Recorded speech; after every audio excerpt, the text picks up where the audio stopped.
नमस्कार साथियों, मैं रोमेश वर्मा आपके अपने YouTube चैनल नितेश पांडे में आप सभी भावी अध्यापक एवं अध्यापकाओं का एक बार फिर से स्वागत करता हूं। आज से आपकी सारी सब्जेक्ट की मैराथन क्लासेस स्टार्ट कर दी गई हैं। जिन्होंने अभी तक कोई भी क्लासेस नहीं ली हैं, कोई भी गाइड, कोई भी सीरीज नहीं पढ़ी है, कोई प्रॉब्लम नहीं, बट आज से आप जितनी भी मैराथन क्लासेस दी जा रही हैं उनका अच्छी तरीके से आप रिवीजन करिए, नोट डाउन करिए। जो जो इंपॉर्टेंट पॉइंट बताए जा रहे हैं उन्हें आप अपनी नोट कॉपी में जरूर नोट करिए, जिससे एग्जाम के टाइम आप उन्हें आसानी से पढ़ सकें। तो आप अच्छी तरीके से हर एक मैराथन क्लास को देखिए। कहीं भी कोई भी प्रॉब्लम अगर आपको नजर आ रही, कहीं भी कोई भी टॉपिक नहीं समझ में आ रहा, तो आप कमेंट बॉक्स में कमेंट जरूर करिए। हर सब्जेक्ट की आपको पीडीएफ या प्रीवियस ईयर पेपर, गाइड या बुक नहीं आपके पास है तो बुक, ये सारी आपको हमारे टेलीग्राम चैनल में प्रोवाइड करा दी जाएंगी। सारे पेपर्स आपको मिल जाएंगे। प्रीवियस ईयर में कौन कौन पेपर्स किस तरीके से पूछे गए वो सारे आपको हमारे टेलीग्राम चैनल में मिल जाएंगे। तो आप अच्छी तरीके से पढ़िए। और हाँ, चैनल को लाइक, शेयर और सब्सक्राइब जरूर करिए। हर एक फर्स्ट सेमेस्टर से जितने भी जुड़े हुए स्टूडेंट हैं, हर एक के पास जरूर शेयर करिए, जिससे वह भी आसानी से पढ़ सके। चलिए स्टार्ट करते हैं। पहला क्वेश्चन क्या है? पूरा पाषाण काल, मध्य पाषाण काल एवं नवपाषाण कालीन पत्थर के औजारों की विशेषताएं बताइए। ये क्वेश्चन आपको 2016, 15, 20, 19 हर सेट में, आप कोई भी एग्जाम पेपर उठाकर देख लीजिए, हर सेट में ये क्वेश्चन पूछा गया है। यहां पर तीनों के बीच में डिफरेंस दिखाया जाएगा, उनकी विशेषताएं अलग अलग तीनों की बताई जाएंगी। अगर यही क्वेश्चन पूरा पाषाण काल के औजारों की विशेषताएं बताइए, ये भी क्वेश्चन बन सकता। मध्य पाषाण काल के औजारों की विशेषताएं बताइए, और नवपाषाण, अलग अलग क्वेश्चन भी पूछा जाता है। अति लघु में ये क्वेश्चन आपको देखने को मिलेगा और लघु क्वेश्चन में भी आपको नजर आएगा।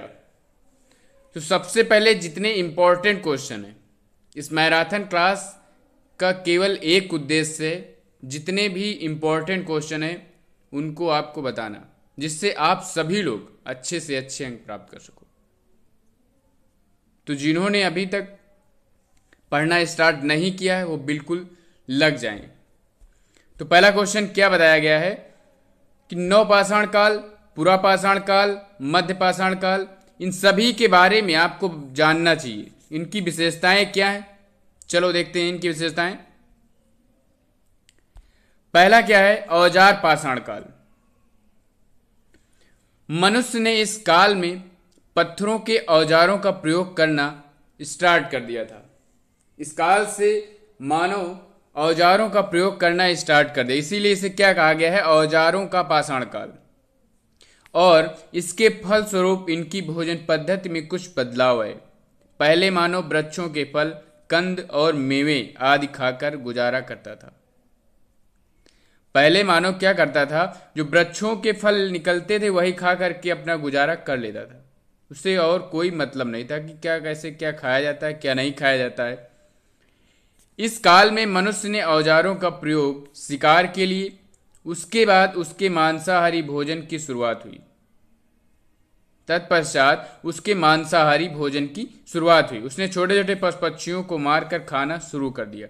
पहले अभी हमने बताया कि कंद, मूल, फल, मेवे यही सब खाता था। जो वृक्ष से प्राप्त होते थे उसे वो खा लेता था। उसके बाद धीरे धीरे वह बढ़ता गया।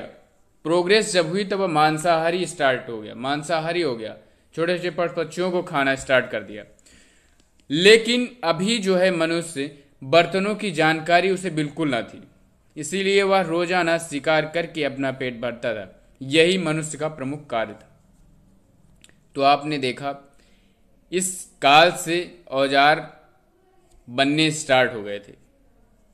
मनुष्य जो है वृक्षों के फल, कंदमूल, फल धीरे धीरे बंद करना स्टार्ट कर दिए थे। वह मांसाहारी हो गए थे, मांस खाना स्टार्ट कर दिए थे।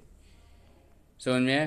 तो इसके कुछ मेन पॉइंट हैं, वो आप याद रखिए कि इस काल में हुआ क्या, चाहे वो शॉर्ट क्वेश्चन पूछे या लॉन्ग क्वेश्चन पूछे। अगर शॉर्ट पूछ रहा है तो आपको 50 वर्ड से ज़्यादा लिखना ही नहीं है। अगर वही 2 नंबर में क्वेश्चन पूछ रहा है तो 100 से 200 वर्ड। मैं आपको बताऊंगा ज़्यादा, बट हर पॉइंट आपको याद नहीं रहेगा, बनाकर अपने मन से ही लिखना रहेगा। तो इसलिए मैं जितना बता रहा हूं उतना आप कान खोलकर सुन लीजिए, जो इम्पोर्टेंट है उसे आप नोट करिए, वही आपको याद रखना है। 100 से 200 वर्ड से ज़्यादा आपको कॉपी भरनी ही नहीं आपका पेपर 100% छूट जाएगा। मैं आपको बताऊंगा कैसे कॉपी लिखी जाएगी, किस तरीके से क्वेश्चन आप अटेम्प्ट करोगे, कौन से क्वेश्चन पहले करो, ये सारा सिस्टम मैं बताऊंगा। अगर उस हिसाब से आप करेंगे तो आपका एक भी पेपर छूटेगा नहीं। 45+ नंबर 100% आप सभी के आएंगे। तो आपने देखा, इसके मेन पॉइंट मैंने बताए हैं, वो आप याद रखिए। फिर आता है मध्य पाषाण काल। इस काल में औजार पहले की अपेक्षा अधिक उन्नत और परिष्कृत हो गए थे।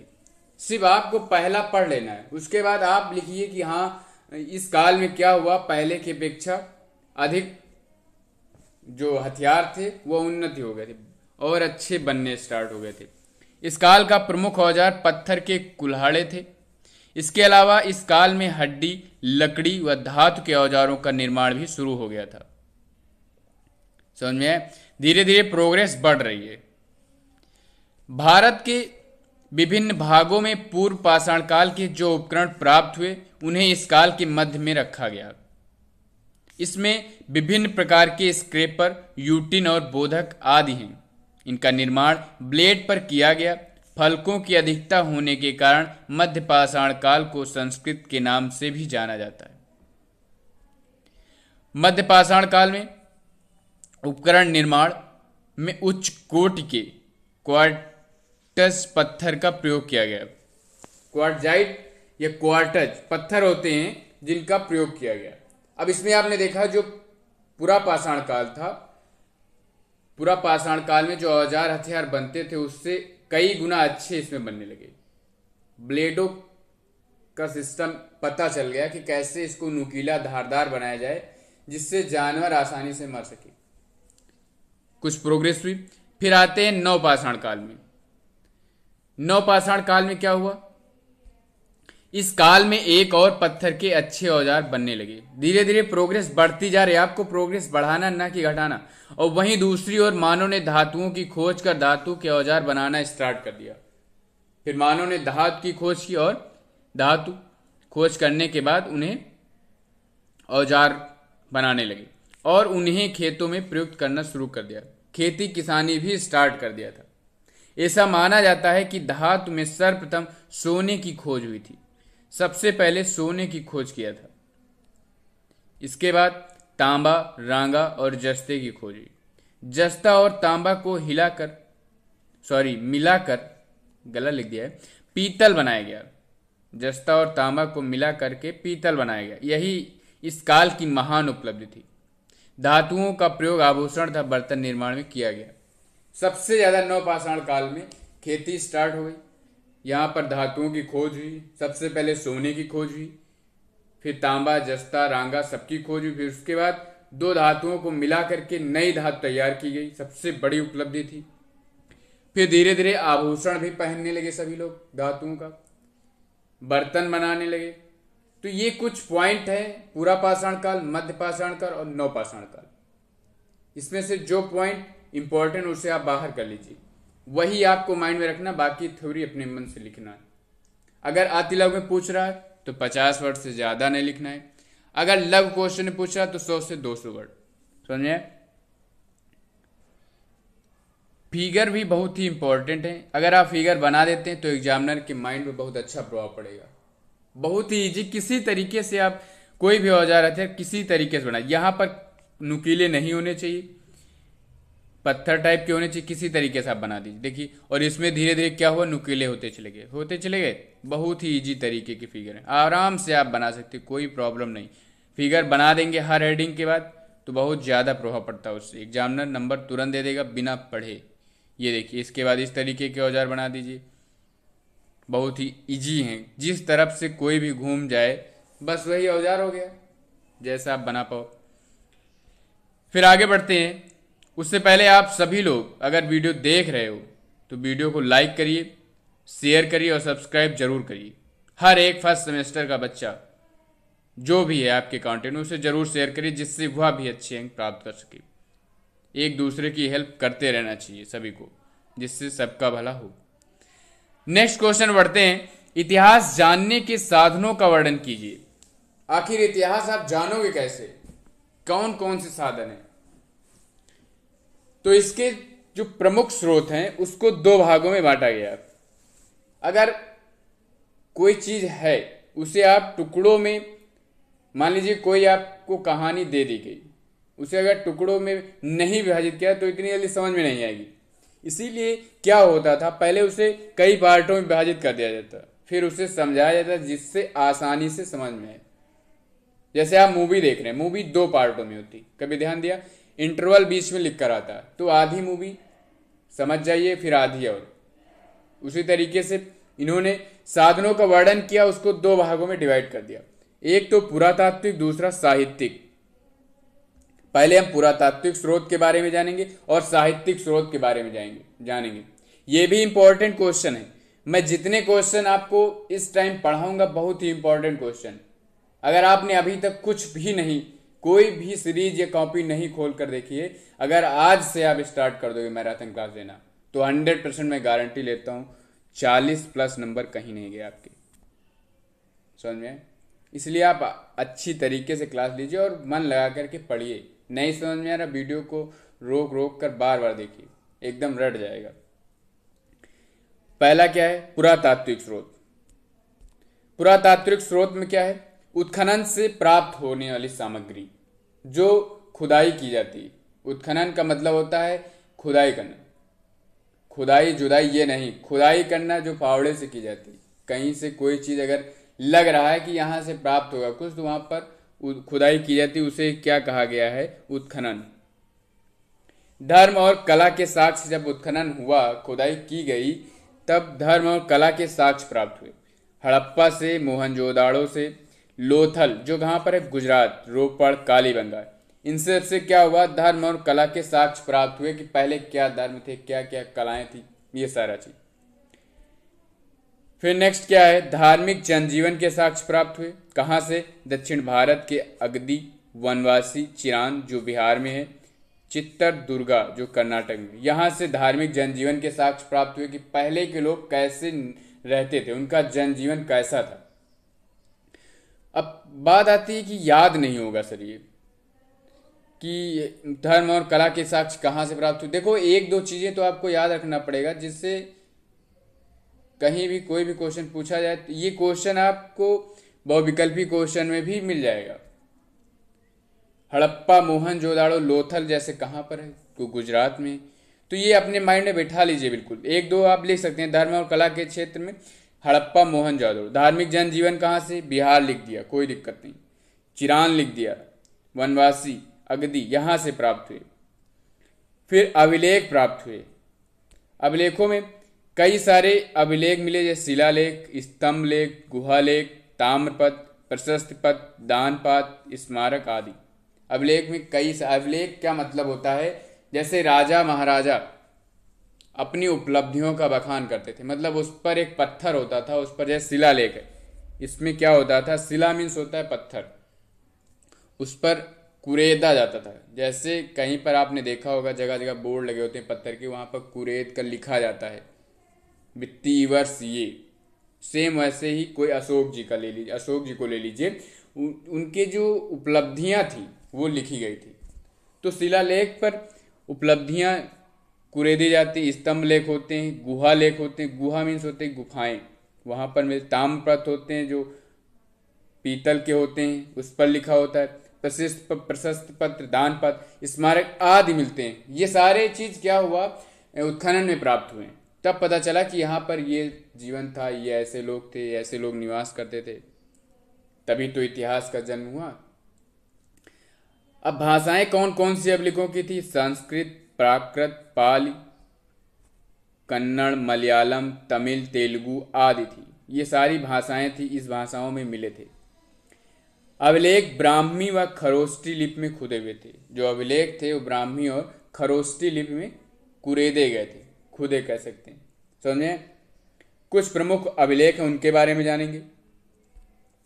प्रमुख अभिलेखों में अशोक के अभिलेख, इंडो यूनानी, समुद्रगुप्त का प्रयाग स्तंभ लेख, महरौली का लौह स्तंभ भीतरी गाजीपुर में जो है स्तंभ लेख, खारवेल का हाथी गुम्फ अभिलेख, रुद्रदामन का जूनागढ़ अभिलेख आदि विशेष उल्लेख है। कुछ अभिलेख प्रमुख दिए गए, इन्हें आप पढ़ लीजिएगा। अब बात आती है स्मारक। स्मारक दो भागों में इसे बांटा गया है, एक तो भारतीय स्मारक, दूसरा विदेशी स्मारक। जो भारतीय स्मारक थे और जो विदेशी थे, तो भारतीय स्मारक में जो भारतीय मतलब भारत में प्राप्त हुए होंगे तभी तो उसे भारतीय स्मारक कहा गया। तो भारतीय स्मारक में मोहनजोदाड़ो, हड़प्पा, तक्षशिला, नालंदा, कसिया, बनवासी, मथुरा, काशी, पाटलिपुत्र, सारनाथ आदि सभी स्थानों से भारतीय स्मारकों के साक्ष्य मिले। समझे? ये नाम आपको याद रखना, मोहनजोदाड़ो, हड़प्पा, तक्षशिला, नालंदा, ये बार बार आपको मिलेंगे। हिस्ट्री स्टार्ट हुई, ये मिलना स्टार्ट हो जाएंगे। कुछ प्रमुख स्थानों के बारे में जान लेंगे। हड़प्पा, मोहनजोदाड़ो। हड़प्पा और मोहनजोदाड़ो के स्मारकों को ऐतिहासिक महत्व की दृष्टि से महत्वपूर्ण स्थान प्राप्त है। आप आसानी से लिख सकते हैं, हड़प्पा और मोहनजोदाड़ो जो थे उसका ऐतिहासिक महत्व की दृष्टि से महत्वपूर्ण स्थान प्राप्त है। तक्षशिला कुषाणों के इतिहास की जानकारी यहां से मिलती है। वहां की मूर्तिकला द्वारा गांधार कला का ज्ञान होता है। मूर्तिकला से गांधार कला का ज्ञान होता है। पाटलिपुत्र मौर्यकालीन इतिहास का पता चलता है, यहां से मौर्यकालीन इतिहास का पता। सारनाथ से बौद्ध धर्म व अशोक के इतिहास का पता चलता है। समझे? फिर आते हैं विदेशी स्मारक। स्मारकों में जाता लिख दिया गया है। जावा, मलाया, कोचीन, बाली, बोर्निया, कंबोज, चीन से प्राप्त स्मारक उल्लेखनीय। ये सारे विदेशी हैं, तो कुछ विदेशी के बारे में चर्चा कर लेंगे। कंबोडिया में क्या था? अंगोर वाट से उपनिवेशों की स्थापना यहां से पता चलता है। जावा के बोरोबुदूर से उपनिवेशों की स्थापना की जानकारी मिलती है। सुनगेई वसु, ये नाम से लगता है चाइनीज है, लगता है। यहां से देवालय तक कुछ पत्थरों की मूर्तियां मिली। समझे? फिर उस टाइम क्या मुद्राएं भी तो चलती थी। सिक्कों का अध्ययन, मुद्रा शास्त्र, ये पूछ लिया जाता है कभी कभी बहुविकल्पी क्वेश्चन में कि मुद्रा शास्त्र क्या होता है। सिक्कों का अध्ययन। न्यूमिस्मेटिक्स, इंग्लिश में क्या कहते हैं? न्यूमिस्मेटिक्स। 306 ईसा पूर्व से 300 ईस्वी तक भारतीय इतिहास का निर्धारित मुद्राओं के आधार पर हुआ। भारतीय इतिहास का निर्धारण मुद्राओं के आधार पर हुआ। मिसप्रिंट है थोड़ा सा। तो 306 से 300 ईस्वी तक भारतीय इतिहास का निर्धारण मुद्राओं के आधार पर हुआ। मुद्राओं का संक्षिप्त वर्णन, मुद्राओं के बारे में जान लेंगे। प्राचीन कलाएं की मुद्राएं कौन थी? शतमान नामक जो मुद्रा थी उसे रजत सिक्का के नाम से जाना जाता था। जो निस्क नामक मुद्रा थी उसे स्वर्ण सिक्का के नाम से जाना जाता था। सीथियन पार्थिन मुद्राएं थी, भारतीय मुद्राएं थी। ये गुप्तकालीन मुद्राएं थी। गुप्त काल में इस तरीके की मुद्राएं चलती थी। समझ में चल नहीं रहा, पता नहीं क्यों। चलिए ठीक है, गुप्त काल में ये मुद्राएं चलती थी इस तरीके से। फिर आता है साहित्यिक स्रोत। इसको भी दो भाग में बांटा गया, एक तो धार्मिक और धर्मनिरपेक्ष साहित्य। धार्मिक साहित्य में इसके अंतर्गत वे ग्रंथ आते हैं जो किसी धर्म विशेष से प्रभावित होते हैं। धार्मिक साहित्य धर्म से रिलेटेड होंगे। 3 भाग थे, ब्राह्मण साहित्य, बौद्ध साहित्य और जैन साहित्य। ब्राह्मण साहित्य में वेद, पुराण, महाकाव्य, सूत्र, वेदांग ये सब आएंगे। बौद्ध साहित्य में त्रिपिटक, जातक, कथाएं आएंगी। जैन साहित्य में आगम और परिशिष्ट पर। बिल्कुल क्लियर हुआ। फिर आता है धर्मनिरपेक्ष साहित्य। धर्मनिरपेक्ष का मतलब होता है धर्म से ना तो सीधा संपर्क होता है, ना ही किसी धर्म विशेष से प्रभावित होते हैं। किसी धर्म विशेष को लेकर ये लोग नहीं चलते हैं। इसके अंतर्गत अर्थशास्त्र, जिसकी रचना कौटिल्य जी ने की थी। पाणिनि की अष्टाध्यायी, विशाखा दत्त का मुद्रा राक्षस, पतंजलि का महाभास, बाणभट्ट का हर्षचरित, कल्हड़ की राजत रंगड़ी। तो ये सारी हैं, इसमें से दो चार आप याद कर लीजिए, आसानी से याद हो जाएंगे। हमें पता है इतने भी आप कोई बुद्धू नहीं है, सारी याद हो जाएंगी। हिस्ट्री बस ये होती है, भूल बहुत जल्दी सभी लोग जाते हैं, समझिए सिर्फ आसानी से। तो अभी आपने क्वेश्चन क्या था, इतिहास जानने के स्रोत बताइए। इतिहास जानने के स्रोत में हमने क्या बताया, अब वो देखिए मेन पॉइंट क्या है। एक तो सबसे पहले मैंने क्या बताया, चलो देखते हैं कहां गया, पुरातात्विक स्रोत और साहित्यिक स्रोत, ये दो चीजें आप अपने माइंड में रखिए। पुरातात्विक स्रोत में उत्खनन से जो प्राप्त हो रही थी सामग्री, कहां कहां उत्खनन हुआ, एक दो नाम याद रखिए, किस वहां से क्या मिला, धर्म और कला के साक्ष्य मिले, कहीं से धार्मिक जनजीवन का साक्ष्य मिला, हो गया। फिर अभिलेख, कौन कौन से अभिलेख हैं, उनकी भाषा क्या है, प्रमुख अभिलेख के बारे में अगर आप जान रहे हैं तो लिख दीजिए, नहीं कोई बात नहीं। फिर स्मारक, कौन कौन से विदेशी और भारतीय, भारत में पाए जाते हैं भारतीय, विदेश में पाए जाते हैं विदेशी, समझे। और जो स्थान है उन्हें आप लिख सकते हैं, तक्षशिला से क्या हुआ, पाटलिपुत्र से, सारनाथ से। फिर विदेशी स्मारक में कंबोडिया, जावा, चाइनीज सुनगई वस्तु, यहाँ क्या क्या प्राप्त हुआ। मुद्राएं, कौन कौन सी मुद्राएं चलती थी। फिर आता है साहित्यिक स्रोत, धार्मिक और धर्मनिरपेक्ष। धार्मिक में धर्म से रिलेटेड होते थे, धर्मनिरपेक्ष में ना, यहाँ धर्म विशेष से कोई संबंध नहीं था। ब्राह्मण, बौद्ध, जैन उस टाइम चलते थे, 3 भाग थे।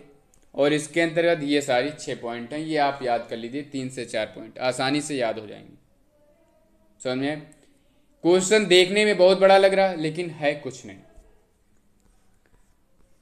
फिर आते हैं जो इंपॉर्टेंट क्वेश्चन है, हर बार एग्जाम में आपको देखने को मिलेगा, 1 नंबर में भी आपसे पूछा जा सकता है, 2 नंबर में भी पूछा जा सकता है। 2 नंबर में पूछा जाता है तो आप फिगर बना दीजिए, अगर इच्छा आपकी है तो 1 नंबर में फिगर बना दीजिए। फिगर जो होता है एग्जामिनर को अपनी ओर आकर्षित करता है, जिससे वो नंबर देने के लिए बाध्य हो जाता है। तो ऐसा करिए, आसानी से बन जाएगा, ज़्यादा टाइम नहीं लगेगा।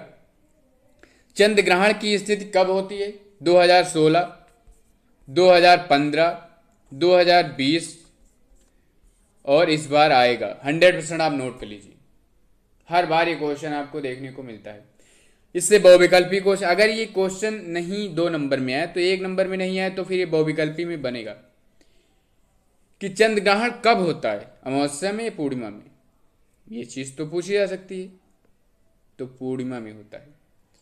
अब यहाँ पर फिगर से ही आपको समझ में आ जाएगा कि चंद्र ग्रहण की स्थिति क्या होती है। देखिए यहाँ सूर्य बना हुआ है, दिख रहा है, ये सूर्य आपको दिख रहा है कि नहीं दिख रहा।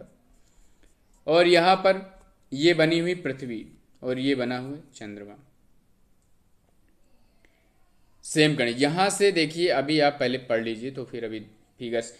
पूर्णिमा के दिन जब सूर्य और चंद्रमा के बीच पृथ्वी आ जाती तो चंद्र ग्रहण होता है। पृथ्वी की छाया जो होती है चंद्रमा पर पड़ती, जो फिगर में बना हुआ है सेम वैसा ही लिखा गया है कि पृथ्वी जो होती है वह सूर्य और चंद्रमा के बीच में होती है। और जब सूरज का प्रकाश पृथ्वी पर पड़ेगा, जब उसके बाद जब पृथ्वी पर पड़ेगा तो पीछे जब चंद्रमा है तो चंद्रमा पर पृथ्वी की छाया पड़ती है, जिससे चंद्र ग्रहण होता है। अब क्लियर समझ में आया आप सभी को। सिर्फ फिगर आप अपने माइंड में रखिए कि पृथ्वी जो होती है वो बीच में होती है, सूरज जब रोशनी डालता है पृथ्वी पर तो पृथ्वी की छाया चंद्रमा पर पड़ती। सिंपल सा चंद्र ग्रहण कंप्लीट, समझ में आया। अब बात आती है सर सूर्य ग्रहण भी होता है, तो सूर्य ग्रहण और चंद्र ग्रहण में बड़ा कंफ्यूजन रहता है। कंफ्यूजन रहने की जरूरत नहीं है, बिल्कुल कंफ्यूजन आपके माइंड में रखना ही नहीं। कैसे नहीं रखना अभी मैं बताऊंगा। सूर्य ग्रहण अमावस्या याद रखना, पूर्णिमा और अमावस्या याद जरूर रखना। चंद्र ग्रहण पूर्णिमा और सूर्य ग्रहण अमावस्या। अमावस्या के दिन सूर्य और पृथ्वी के बीच में चंद्रमा आ जाता है और चंद्रमा की छाया पृथ्वी पर पड़ने लगती। इस स्थिति में हमें सूर्य का वह भाग दिखाई नहीं पड़ता है जो चंद्रमा से ढक जाता है। इस स्थिति को क्या कहते हैं, सूर्य ग्रहण कहते हैं। पृथ्वी के जिस क्षेत्र में चंद्रमा सूर्य को पूरी तरह अवरुद्ध कर देता है तो उस क्षेत्र में पूर्ण सूर्य ग्रहण दिखाई देता है। इसी प्रकार वह क्षेत्र जो चंद्रमा की उपछाया में है वह जहां सूर्य का केवल आंशिक रूप से दिखाई देता है तो ऐसे स्थान को खंड सूर्य ग्रहण पड़ता है। यदि चंद्रमा की प्रछाया का केवल छोर ही पृथ्वी को छूता है तो वलयाकार सूर्य ग्रहण पड़ता है। इतनी ज्यादा थ्योरी आपको लिखने की जरूरत नहीं है। क्या आप लिखेंगे कि जब पहले तो अभी आपने देखा चंद्रग्रहण में पृथ्वी बीच में थी बीच में, पृथ्वी यहां पर थी, चंद्रमा यहां पर था। अब यहां पर आपको याद रखना है कि जो पृथ्वी होगी वह किनारे पर होगी, मतलब सूरज और पृथ्वी के बीच में चंद्रमा निवास करेगा। समझ में आए? तो क्या बताया कि जो पृथ्वी होती है, सूर्य और पृथ्वी दोनों के बीच में जब चंद्रमा आता है तो चंद्रमा की छाया जो होती है पृथ्वी पर पड़ती। इस स्थिति में हमें सूर्य का वह भाग दिखाई नहीं पड़ता है जो चंद्रमा से ढक जाता है, इसे सूर्य ग्रहण कहते हैं। जब कोई चीज बीच में आ जाएगा तो उसका छाया तो बनेगी, तो हमें नहीं दिखाई देता सूरज। जब सूर्य नहीं दिखाई देगा तो सूर्य ग्रहण होगा, सिंपल सा, याद हो जाएगा। बस थोड़ा चीज माइंड में रखना है कि वहां पर पृथ्वी बीच में होती है, यहां पर चंद्रमा बीच में होता है। वहां पर पृथ्वी की छाया चंद्रमा पड़ती है, यहां पर चंद्रमा की छाया पृथ्वी पर पड़ती है। जब चंद्रमा की छाया पृथ्वी पड़ेगी तो पृथ्वीवासी सूर्य को नहीं देख पाएंगे। जब सूर्य को नहीं देख पाएंगे तो कहेंगे सूर्य ग्रहण हो गया। क्लियर? चलिए आगे बढ़ते हैं। एक क्वेश्चन है जो बहुत ही इजी है लेकिन कई बार एग्जाम में देखने को मिला है, इंपॉर्टेंट है। तो ग्राम पंचायत के चुनाव अभी हुए हैं जस्ट कुछ दिन पहले, उसकी प्रक्रिया समझाइए। चुनाव तो होते हैं लेकिन प्रक्रिया कोई नहीं जान पाता क्योंकि किसी को किसी से मतलब नहीं रहता, सिर्फ वोट डालकर चले जाते हैं। तो चलिए हम बता देंगे क्या प्रक्रिया होती है, जान लीजिए आप सभी लोग। ग्राम प्रधान का चुनाव मतदान द्वारा गांव के नागरिकों द्वारा होता है। ये सभी को पता है कि गांव के नागरिक ही वोट डालते हैं ग्राम प्रधान के चुनाव में। ग्राम पंचायत समिति के सदस्यों में से ही एक सदस्य को बहुमत से उप प्रधान के लिए चुना जाता है। प्रधान तो नियुक्त किया ही जाता है, उसके बाद उप प्रधान भी नियुक्त किया जाता है, जिससे मान लीजिए ग्राम प्रधान कहीं चला गया घूमने या मान लीजिए निपट गया तो उसकी जगह पर उप प्रधान काम करेगा। सेम वही है, ग्राम प्रधान की अनुपस्थिति में उप प्रधान ही उसके कार्यों को करता है। जैसे अभी मुख्यमंत्री जी शपथ लिए, उप मुख्यमंत्री, दो मुख्यमंत्री, उप मुख्यमंत्री शपथ लिए। मान लीजिए योगी जी कहीं चले गए तो उसकी जगह पर तब तक कौन काम करेगा? उप मुख्यमंत्री। समझ में? तो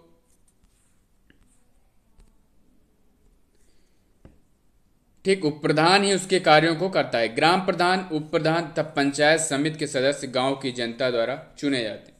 सभी लोग क्या किए जाते हैं? गांव की जनता द्वारा चुने जाते हैं और गांव की जनता की सुख सुविधा के लिए कार्य करते हैं। इन्हें जनता का प्रतिनिधि भी कहा जाता है। यदि कोई सदस्य ठीक से काम नहीं करता है तो वह पंचायत समिति से हटाया भी जा सकता है। प्रधान चाहेगा तो उसे हटा भी सकता है। ग्राम प्रधान ग्राम शिक्षा समिति का अध्यक्ष होता है। ये चीज आप याद रखिएगा। ग्राम शिक्षा समिति का कौन अध्यक्ष होता है? गांव का प्रधान। विद्यालय का रख रखाव, जो प्राइमरी के लिए आप जिसकी तैयारी कर रहे हैं, प्राइमरी टीचर के लिए, तो वहां जो विशेष विद्यालय में जाएंगे उसका रख रखाव, निःशुल्क बालिका ड्रेस वितरण, छात्रवृत्ति वितरण, निःशुल्क पाठ्य पुस्तक वितरण, विद्यालय में दोपहर का भोजन, मिड डे मील, सब ये सारा चीज प्रधान के जिम्मे होता है। ये सब आप समझिए, ये अभी आपको आगे जरूरत पड़ेगी। समझ में? ग्राम प्रधान जो होता है ग्राम शिक्षा समिति का अध्यक्ष होता है।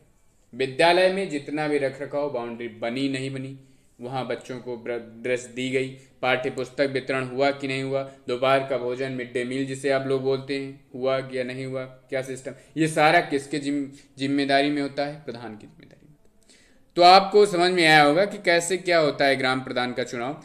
तो यहां पर सिंपल सा आप याद रखेंगे कि यह मतदान जो होता है गांव के नागरिकों द्वारा होता है। सिंपल सा। ग्राम पंचायत समिति के सदस्यों में से एक सदस्य को चुना जाता है जो उप प्रधान बनाया जाता है। जैसे अगर अनुपस्थित है प्रधान तो उसकी जगह पर वो कार्य करेगा। समझ में? जनता, अब ये प्रधान बनता क्यों है भाई? जाहिर सी बात है, जनता की सेवा करने के लिए, जो अपने गांव की जनता की सुख दुख की सुविधा के लिए कार्य करता है, इसीलिए इसे जनता का प्रतिनिधित्व कहते हैं। अगर कोई सदस्य ठीक से कार्य नहीं कर रहा तो उसे हटा दिया जाता है। यह ग्राम शिक्षा समिति का अध्यक्ष होता है। विद्यालय के रख रखाव, बालिका ड्रेस वितरण, बालक ड्रेस वितरण, मिड डे मील, वहाँ की बाउंड्री बनी नहीं बनी, विद्यालय में कौन सा सामान है कौन सा नहीं, ये सारा रख रखाव किसके जिम्मेदारी में होता है? प्रधान की। बस सिंपल सा आप याद रखिए। फिर आता है अगला क्वेश्चन, मकर रेखा किसे कहते हैं? मकर व्रत 23 सही 1/2 डिग्री दक्षिणी अक्षांश को मकर रेखा, ये इतना आप याद रखिएगा कि 23 से 1/2 दक्षिणी अक्षांश को क्या कहते हैं? मकर रेखा कहते हैं। ये क्वेश्चन आपको बहुविकल्पी क्वेश्चन में देखने को जरूर मिलेगा, इसलिए जितना मैं बता रहा हूँ इसमें से 1-2 क्वेश्चन बहुविकल्पी हैं, 1-2 अति लघु हैं, इसीलिए मैं केवल लॉन्ग पढ़ा रहा हूँ। लॉन्ग क्वेश्चन से मतलब लघु क्वेश्चन जो 2 नंबर के आपके एग्जाम में पूछे जाते हैं, वो सिर्फ मैं आपको मैराथन उसी की दूंगा। उसी से बहुविकल्पी क्वेश्चन भी बताऊंगा, कौन से क्वेश्चन बहुविकल्पी बन सकते हैं, कौन से क्वेश्चन अति लघु बन सकते हैं, किस तरीके से पूछे जाते हैं, वो सारा मैं बता दूंगा। फिर लास्ट में बहुविकल्पी, अति लघु और लघु सभी का डिस्कस होगा, अच्छी तरीके से रिवीजन कराया जाएगा। तो आपको ये याद रखना है, दक्षिणी अक्षांश 23 से 1/2 डिग्री दक्षिणी अक्षांश को क्या कहते हैं? मकर रेखा कहते हैं। तो उम्मीद करता हूं आप सभी को यह वीडियो बहुत पसंद आई होगी, अच्छे से समझ में आई होगी, क्योंकि सोशल स्टडी जो होती है बहुत ही बेवफा होती है। रात को रटो सवेरे सफ़ा, हिस्ट्री ज्योग्राफी बड़ी बेवफा, रात को रटो सवेरे सफ़ा, सुना होगा आप सभी ने। तो इसको आप रटिए नहीं, हम नहीं कहते रटिए आप। अगर आपने अच्छी तरीके से वीडियो देख लिया तो आपको 100% ये समझ में आ ही गया होगा। क्लियर है? अपने माइंड में बैठाइए और जितना भी है आप सिर्फ माइंड में बैठाइए, जितना आपको याद आएगा उतना वहाँ पर लिख दीजिएगा, कोई दिक्कत नहीं, बस क्वेश्चन छूटना नहीं चाहिए, कैसे लिखना है कैसे नहीं लिखना है वो सारा चीज़ ध्यान में रख कर करते हैं सभी लोग। ठीक, तो चलिए फिर नेक्स्ट क्लास में मिलेंगे, तब तक के लिए धन्यवाद। उससे पहले बता दें आपको, लाइक शेयर और सब्सक्राइब कर दीजिएगा अगर वीडियो पसंद आई होगी। कोई भी प्रॉब्लम अगर हो रही, कहीं भी कोई भी त्रुटि नज़र आ रही कि हाँ ये सर ने गलत लिख दिया या गलत बता दिया, तो आप कमेंट बॉक्स में कमेंट कर सकते हैं, और हमारा टेलीग्राम चैनल वहाँ से जुड़ जाइए। सारे नोट्स, सारे सेट, सारे प्रीवियस ईयर पेपर जितना भी आपको वहाँ पर सारी अवेलेबल कर दिए जाएंगे, सारे नोट्स आपको प्रोवाइड करा दिए जाएंगे। तो ज़्यादा से ज़्यादा लोगों को शेयर करिए और हमारे चैनल से जुड़िए, वहाँ पर आप कमेंट करिए, आपका रिप्लाई तुरंत दिया जाएगा कि हाँ क्या प्रॉब्लम क्या नहीं, सोल्यूशन तुरंत होगा। तो चलिए मिलते हैं नेक्स्ट क्लास में, तब तक के लिए धन्यवाद। पढ़ते रहिए आप सभी लोग अच्छे से।